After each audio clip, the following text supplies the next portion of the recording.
अभी आप ये समझ लीजिए, भारतीय जनता पार्टी और महायुति इतिहास रचते हुए आपको दिखाई दे रहे हैं। चाहे वो मुंबई हो, चाहे वो पिंपरी चिंचवाड़ हो, चाहे वो पुणे हो, चाहे वो नागपुर हो, इतिहास भारतीय जनता पार्टी की तरफ से रच दिया गया है। हमारे साथ तिवारी जी भी है, यूबीटी शिवसेना गुट से। ये दो भाइयों का साथ आना तिवारी जी कुछ खास कर नहीं पाया। नहीं, ये देखो, रिजल्ट आ चुके हैं और मराठी चैनलों में तो बंबई में बीजेपी सेना ने बहुमत प्राप्त कर लिया है, ऐसा आ गया है। 114 सीट पे लीड आ चुकी है उनकी। तो मैं देवेंद्र फडणवीस का अभिनंदन करता हूं। और ये हीरा जो है, हाँ, अभी ये 5 साल देवेंद्र फडणवीस को फुल प्लेज लोगों ने खुला हाथ दिया है। पर केंद्र में उनकी सरकार है, नीचे में स्थानीय प्रशासन में भी उनकी ही सरकारें हैं और राज्य सरकार भी उनकी है। तो अब हमने आत्मचिंतन करना चाहिए। जो मुद्दे लेके हम चुनाव में गए थे, पर किशोर तिवारी जी, आप ये बात बहुत ईमानदारी से बता सकते हैं कि ये जो जीत है, जैसा आपने आप पंकज जी को सुन रहे थे, वो ये कह रहे हैं कि सबको पता है कि ये जीत जो है, जिस तरह का काम और डेवलपमेंट हम कर रहे हैं उसके लिए है। दूसरी तरफ से आप जब ये कहते हैं कि ये तो पहले की हासिल की गई जीत है ईवीएम और इलेक्शन कमीशन की तरफ से। देखिए, जीत तो जीत है और 5 साल का मैंडेट आया है। और अगर मैं विपक्ष का नेता हूं तो मुझे ये बात गंभीरता से लेनी चाहिए कि लोगों ने कुछ तो देखा है कि जो उनको दिया है। बंबई नहीं, पूरे महानगरों के अंदर बीजेपी की सरकार बन रही है और ग्रामीण क्षेत्र में भी बनी है। तो हमें ये सोचना है कि हमें विपक्ष बोलकर जमीन पर आकर मुद्दों की राजनीति करनी है। तो ये सब कुछ है। हमारे साथ यहाँ पर संजय पांडे भी जुड़े हुए हैं। तिवारी जी, एक सेकंड, संजय जी का भी रुक है। संजय जी, सुना आपने? अब मेरे ख्याल से वोट चोरी, ईवीएम, अब उससे मामला आ गया आत्मचिंतन और मंथन पर। अभी 29 म्युनिसिपल कॉरपोरेशंस में से 26 पर आप लोग लीड कर रहे हैं। जहां ट्रेलिंग है वो लातूर है, परभनी है और मालेगांव है। और हम भी जानते हैं कि परभनी और मालेगांव ये मुस्लिम डोमिनेटेड एरियाज है और लातूर में आप लोगों ने कभी भी जीत हासिल नहीं की है। देवेंद्र फडणवीस कह रहे थे कि 29 में से 27, लेकिन अभी हमें 26 दिखाई दे रही हैं।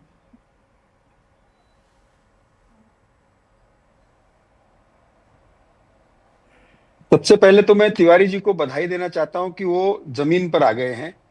उन्होंने एक्सेप्ट कर लिया है कि ठाकरे ब्रांड, ठाकरे मतलब मराठी, ठाकरे मतलब महाराष्ट्र, इस नैरेटिव से वो बाहर निकल गए हैं। क्योंकि जनता ने इन मुद्दों पर वोट नहीं किया है। जो भारतीय जनता पार्टी देवेंद्र फडणवीस जी के नेतृत्व में महाराष्ट्र भर में विकास हुआ है, जनता ने उसे अपनाया है। अब बात आती है दूसरी, आप पूरे चुनाव को देख लीजिए।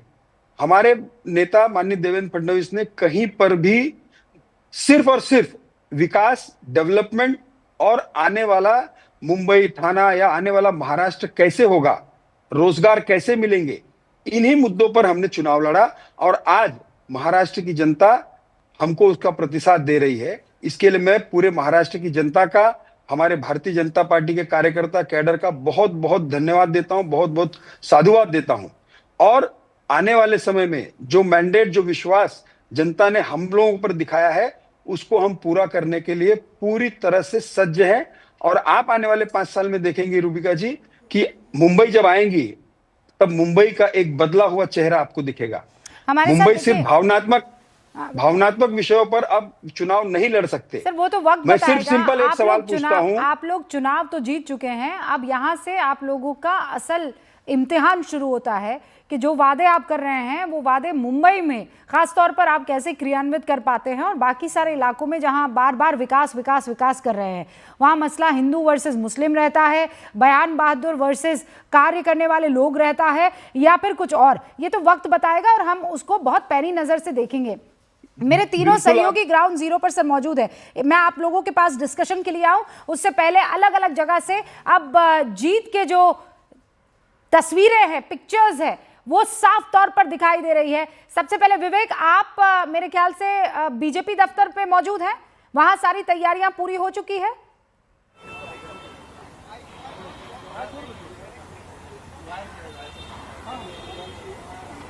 विवेक,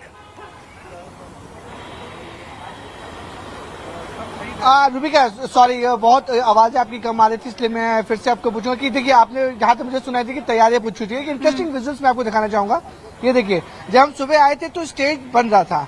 अभी रूबिका देखिए पूरा स्टेज बनकर तैयार हो चुका है। यानी कि ये स्टेज तभी बनता है जब बीजेपी को पता चल जाता है कि बॉस अभी हम जीतने वाले हैं और बड़ी तादाद में जीतने वाले हैं। इस स्टेज पे देखिए ये जो पार्ट है, वहां पर भारत के सीएम देवेंद्र फडणवीस और तमाम बड़े नेता यहाँ मौजूद होते हैं, उनका स्वागत होता है। ये जो एरिया है वहां पर जितने लोग जीत के आते हैं या फिर जो दूसरे नेता है वो इस जगह मौजूद होते हैं। और सामने जो है वो कार्यकर्ता वाला एरिया है जहाँ पे जितने भी बीजेपी के कार्यकर्ता है वो मौजूद होते हैं और यहाँ पे भी मीडिया मौजूद है। लेकिन 1-1.5 घंटे बाद रूबिका यहाँ की तस्वीर पूरी ही बदली रहेगी। पूरा स्टेज देखिए तैयार हो चुका है और दूसरी तरफ जो दूसरी तस्वीर है वो मैं अगर आपको दिखाना चाहूंगा। ये जो पार्ट है इस इलाके जो ये जो इलाका है जो पूरी तरह से कॉर्डर ऑफ कर दिया गया है, पूरी तरह से भगवा रंग के जो कपड़े उसमें लगा दिए गए हैं। यहाँ पर आतिशबाजी होगी। आतिशबाजी होने के बाद जो प्राइमरी फिसी हमें जानकारी मिल रही है कि जलेबियों को भी यहाँ पे तला जाएगा, यानी कि लड्डू और जलेबी की भी तैयारी बीजेपी पूरी तरह से कर रही है। लगभग पूरी तैयारियां हो चुकी हैं, लेकिन अभी तक बीजेपी का कोई भी बड़ा नेता यहाँ पर मौजूद नहीं है, क्योंकि बीएमसी में जिस जो नंबर्स आ रहे हैं उसमें 100 से ज्यादा जो रुझान है वो बीजेपी और एकनाथ शिंदे के फेवर में है। तो माना जा रहा है कि सबसे पहले जो सेलिब्रेशन होगा वो होगा मुंबई बीजेपी दफ्तर में, जहां पर हमारी संवाददाता शिवानी मौजूद है। उसके बाद जब 29 म्युनिसिपल कॉर्पोरेशन का जो रिजल्ट आएगा उसमें से 25 म्युनिसिपल कॉर्पोरेशन या 26 म्युनिसिपल कॉर्पोरेशन जितने भी ज्यादा जीते बीजेपी हासिल करेगी, तो सारे तमाम बड़े नेता जो है वो माफ कीजिएगा देवेंद्र फडणवीस के साथ मुंबई बीजेपी हेडक्वार्टर के बाद से सीधे वो महाराष्ट्र बीजेपी हेडक्वार्टर जो नरमन पॉइंट में वहां पे आएगा। वहां पे आने के बाद पूरी सेलिब्रेशन की तैयारी हो चुकी है। तो माना जा रहा है कि यहाँ पे जो सेलिब्रेशन होगा वो रात तक चलेगा, क्योंकि जिस तरीके से के जो दो हीरो हैं बीजेपी के नेता देवेंद्र फडणवीस और एकनाथ शिंदे, ये दोनों अब तक कैमरा के सामने, मीडिया के सामने नहीं आए हैं। रूबिका देखिए ये हमने हमेशा देखा है, चाहे लोकसभा चुनाव की बात करें या विधानसभा चुनाव की बात करें या छोटे चुनाव की बात करें, जिला परिषद या मेयर की चुनाव की बात करें, म्युनिसिपल कॉर्पोरेशन की। मैं देवेंद्र फडणवीस जी को इतने सालों से जानता हूँ, एकनाथ शिंदे जी को भी इतने सालों से जानता हूँ, जब तक उनको पूरी तरह से ऑफिशियल आंकड़ा नहीं आता है, दोनों नेता में से कोई भी नेता जो है वो कैमरे के सामने की बात नहीं करता है। देवेंद्र फडणवीस जी अपने सरकारी बंगले में है, वर्षा में है। एकनाथ शिंदे अपने सरकारी बंगले में, वो अपने कार्यकर्ताओं से, अपने जो पोलिंग एजेंट्स हैं या फिर जो टीम उनकी बाहर मौजूद है, उनसे ऑफिशियल आंकड़ा ले रहे हैं कि ऑफिशियल आंकड़ा आने के बाद ही वो उस पर कुछ न कुछ कमेंट्स करेंगे।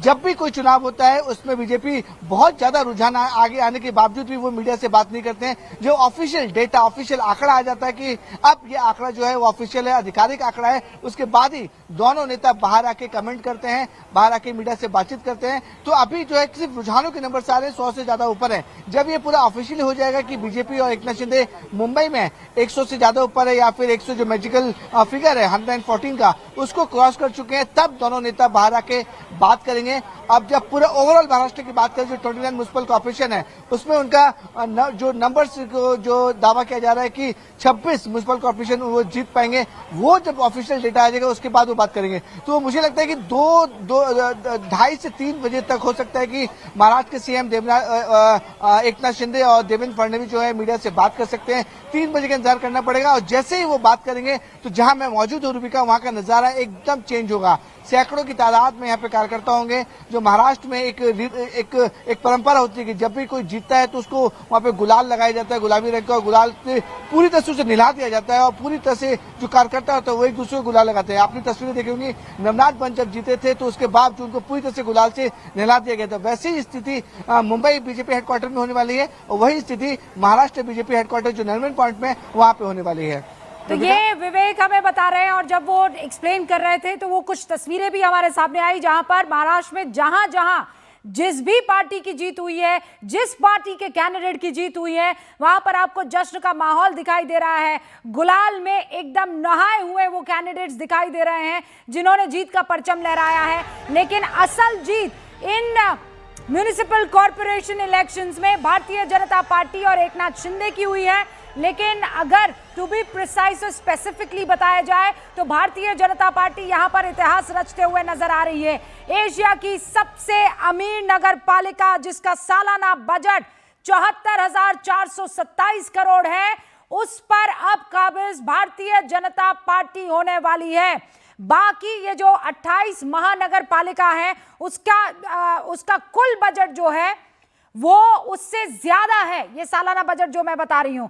इनफैक्ट कई राज्य 50 देशों की जीडीपी से ज्यादा बजट बताया जाता है इस अमीर नगर पालिका का, और करीब 80,000 करोड़ की तो एफडी भी मौजूद है। और इसीलिए यहां के चुनाव सबसे महत्वपूर्ण हो जाते हैं, the financial capital of India. और पहली बार ऐसा होगा कि वहां भारतीय जनता पार्टी का मेयर 25 साल का जो किला था वो ढह जाएगा। और वो किला किसका? शिवसेना उद्धव ठाकरे का, बाला साहेब ठाकरे का। अब तो इस बार भाई भी दोनों साथ आ चुके थे, लेकिन बावजूद उसके ये किला बहुत आसानी से बीजेपी ने और एकनाथ शिंदे ने, जो कि कभी सिपह सालार हुआ करते थे बाला साहेब ठाकरे के, उनके पार्टी के, और अब तीर कमान भी एकनाथ शिंदे के पास है और पूरी पार्टी भी एकनाथ शिंदे के पास है। और अब इस पर पूर्ण विराम लग जाएगा। उद्धव ठाकरे इस कुर्सी को भी बचा नहीं पाए हैं। दूसरी तरफ भारतीय जनता पार्टी ने पिंपरी चिंचवाड़ में भी ऐतिहासिक जीत दर्ज करने का सारा जो रास्ते होते हैं, दरवाजा वो खोल दिया है। मेरे साथ शिवानी भी है, अरुण भी यहां पर मौजूद है। अरुण, इससे पहले जब चर्चा हो रही थी, इस बात पर चर्चा हो रही थी कि कई चुनाव ऐसे होते हैं जो परिवारों को तोड़ देते हैं, कई चुनाव ऐसे होते हैं जो परिवारों को जोड़ देते हैं। ये चुनाव परिवारों को जोड़ता जरूर है, लेकिन कार्यकर्ताओं के मनोबल को पक्का तोड़ दिया होगा, चाहे वो शरद पवार का हो या पवार का हो या फिर उद्धव ठाकरे और राज ठाकरे का परिवार हो।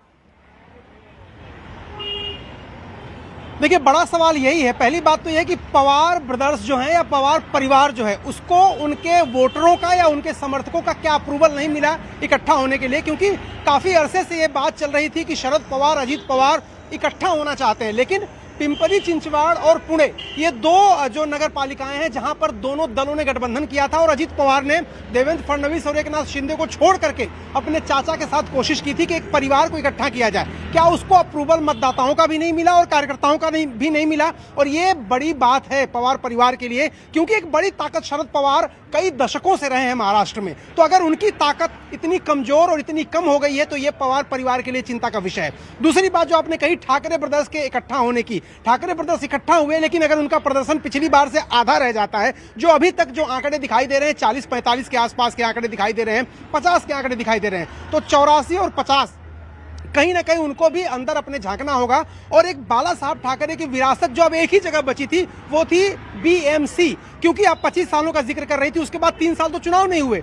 अगर शायद चुनाव होते तो इसके पहले विरासत उनको मिल पाती कि नहीं, ये भी एक सवाल था। तो अगर 27-28 साल से जिस बीएमसी में कब्जा था शिवसेना का, शिव सैनिकों का, उद्धव ठाकरे का, अगर वहां से भी वो हट जाते हैं तो आखिर उनके हाथ में अब है क्या। पार्टी गई, चुनाव चिन्ह गया पार्टी का, दफ्तर सिर्फ बचा है, अगर नगर पालिका भी चली गई तो अब सिर्फ उम्मीदें बची हैं। और उम्मीदें ये कि दोनों भाई इकट्ठा हुए हैं। अब सवाल ये भी होगा रूबिका कि कब तक इकट्ठा रहेंगे, क्योंकि पार्टी का विलय तो नहीं हुआ था, एक समझौता हुआ था कि चलो एक साथ मिल के लड़ते हैं, एक एक्सपेरिमेंट करते हैं, देखते हैं कि क्या हम दोनों के अलग रहने से ही मराठी मानुस बढ़ जाता था, इस वजह से हम नहीं हरा पा रहे हैं बीजेपी को, इस वजह से क्या हम सत्ता में नहीं आ पा रहे हैं। अब तो वो एक्सपेरिमेंट भी हो गया और सबसे निचले स्तर पे हुआ जहां सबसे ज्यादा उसको मजबूती मिलनी चाहिए थी। विधानसभा और लोकसभा के मुद्दे अलग होते हैं, वहां पर केंद्रीय नेतृत्व, चाहे प्रधानमंत्री नरेंद्र मोदी का चेहरा आ जाता है, अमित शाह की रणनीति आ जाती। यहां तो वो दोनों आए भी नहीं, दोनों या तो प्रधानमंत्री की बात कर ले या गृहमंत्री की, दोनों में से कोई यहां पर प्रचार करने नहीं आए और नहीं रणनीति बनाने आए।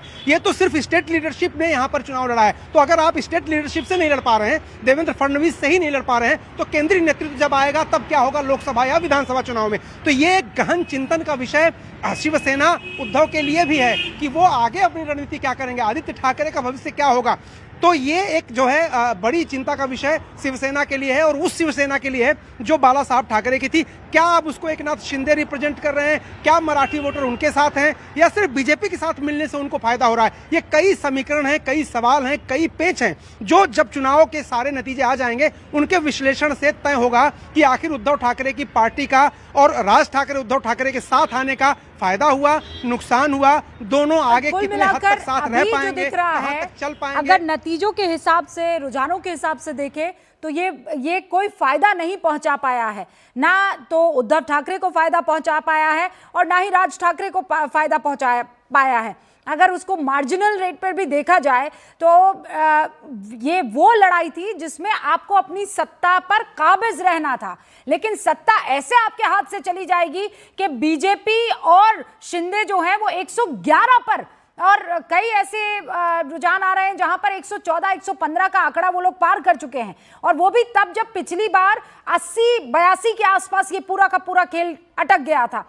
शिवानी भी मौजूद है। शिवानी, आप कहां पर हैं? क्योंकि अब तो जश्न की तैयारी होगी, बाकी मंथन चिंतन बंद कमरों में होगा, अब तो गुलाल सड़कों पर उड़ेगा, और बीजेपी और एकनाथ शिंदे दोनों इस जीत को ऐसे बताना चाहेंगे कि हमने काम किया, और शिंदे कहेंगे हमने बाला साहेब का नाम किया।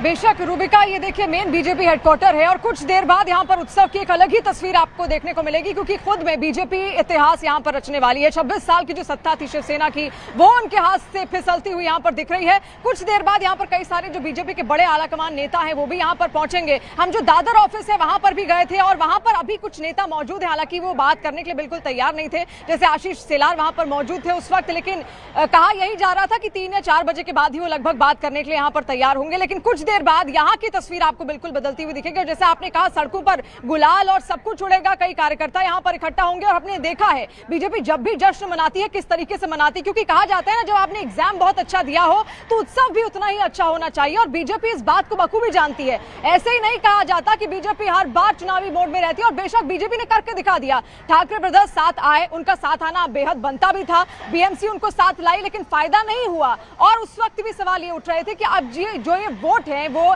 एमएनएस को जाएंगे या फिर यूबीटी को जाएंगे, क्योंकि वहां पर भी बंटवारा होता हुआ दिखा। और दूसरी तरफ जो कोर वोटर है शिवसेना का, वो कहीं ना कहीं शिंदे की तरफ भी जाता हुआ दिख रहा था। तो ये सारे जितने भी शिवसेना के कोर वोटर्स थे वो बढ़ते हुए भी यहाँ पर दिखे हैं, और इसका फायदा जो है वो कहीं ना कहीं बीजेपी को मिला, क्योंकि शिंदे के पक्ष में भी कई सारे वोट यहाँ पर पड़े। इसके अलावा जो जिस लिहाज से लगातार यूबीटी आगे बढ़ रही थी, और मनसे ने जो सोचा था कि साथ आएंगे तो कुछ ना कुछ काम तो बन जाएगा, लेकिन वो काम उनका बनता हुआ बिल्कुल भी यहाँ पर नहीं दिखा है रूबिका। और कहीं ना कहीं अब उनको सोचने की जरूरत भी यहाँ पर है। ये जो ताकत वो दिखाने का प्रयास कर रहे थे कि हम दो एक साथ हैं, हम दो एक हैं, हम भाई भाई हैं, हम 20 साल बाद एक साथ आए हैं, तो कुछ ना कुछ बहुत बड़ा होगा, लेकिन ऐसा बिल्कुल भी नहीं, क्योंकि आप साथ तब आते हैं जब आपके अंदर अकेले की ताकत नहीं होती है। और कहीं ना कहीं अब ये सवाल उठ भी इसलिए रहा है क्योंकि वो प्रदर्शन बीएमसी में उस लिहाज से दिखा नहीं बिल्कुल भी, यूबीटी का हो चाहे एमएनएस का हो। और एमएनएस पिछले भी अगर चुनावों की बात करें तो बहुत ऐसा खास प्रदर्शन नहीं कर पाई थी, हालांकि साथ आना भी उनको कोई बहुत मजबूती नहीं दे पाया। और इसलिए अब कहीं ना कहीं अंदर खाने विचार करने की जरूरत है कि आखिर क्या हुआ उन कोर शिवसेना वोटर्स का, क्या हुआ उस शिवसेना की विचारधारा का जो लगातार उद्धव ठाकरे बात करते थे, जो एमएनएस बात करती थी, मराठी जो राग यहाँ पर अलापा जा रहा था, क्या वो शिवानी देखिए ना कनेक्ट नहीं कर पाया। आम वोटर अगर कनेक्ट करता तो शायद वो सारे के सारे मसले काम आ जाते और वो सत्ता बरकरार रहती जो 25 साल से थी।